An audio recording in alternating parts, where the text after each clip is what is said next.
saya Rati Perwitasari dengan NIM 2130604100 dari Prodi Manajemen Zakat dan Wakaf Fakultas Ekonomi dan Bisnis Islam dengan dosen pengampu yang terhormat Bapak Mahir Hilian Batin, SEI, ME. Baiklah, pada kesempatan kali ini saya akan menjelaskan mengenai pajak atas properti. Pengertian pajak properti adalah pajak yang dapat dikenakan kepada nilai properti dan dapat dikenakan kepada lahan dan tanah. Pajak properti akan dipungut oleh pihak yurisdiksi tempat properti tersebut.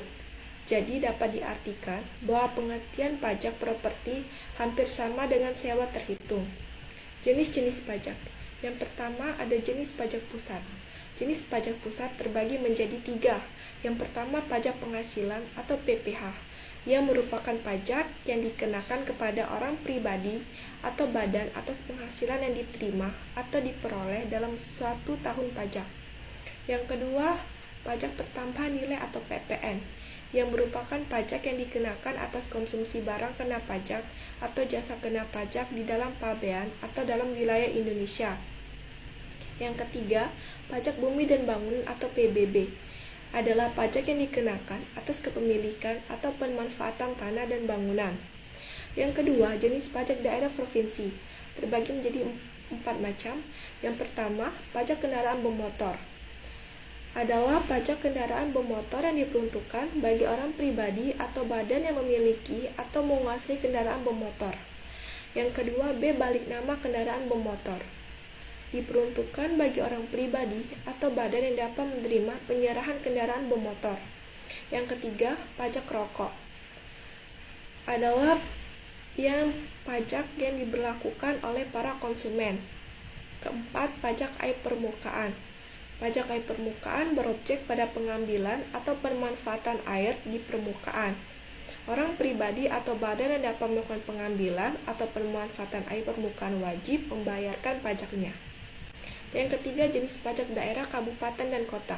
Ada 10 jenis pajak. Yang pertama, pajak hotel. Kedua, pajak restoran. Ketiga, pajak hiburan. Keempat, pajak reklame. Kelima, pajak penerangan jalan. Keenam, pajak parkir. Ketujuh, pajak mineral bukan logam dan buatan. Kedelapan, pajak air tanah. Kesembilan, pajak sarang burung walet. Dan yang terakhir ada PPN perdesaan dan perkotaan. Fungsi pajak properti ada 2. Pertama, fungsi alokasi, di mana pajak berfungsi sebagai sumber penerimaan keuangan negara yang kemudian digunakan untuk dialokasikan bagi pengeluaran rutin. Yang kedua, fungsi regulasi adalah di mana pajak digunakan sebagai alat untuk mengatur atau mencapai tujuan-tujuan tertentu. Teori mengenai prinsip keadilan dalam pajak properti. Beberapa ahli menyatakan bahwa pajak properti memberikan keadilan vertikal, namun banyak juga yang menyatakan pajak properti tidak adil.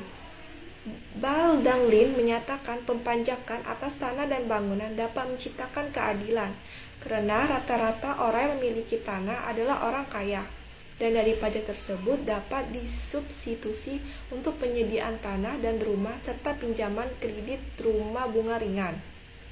Hal ini juga senada dengan pernyataan by dan Matheson Vasquez yang menyatakan pajak properti dapat memberikan keadilan vertikal yang lebih besar daripada pajak lainnya di negara transisi dan berkembang.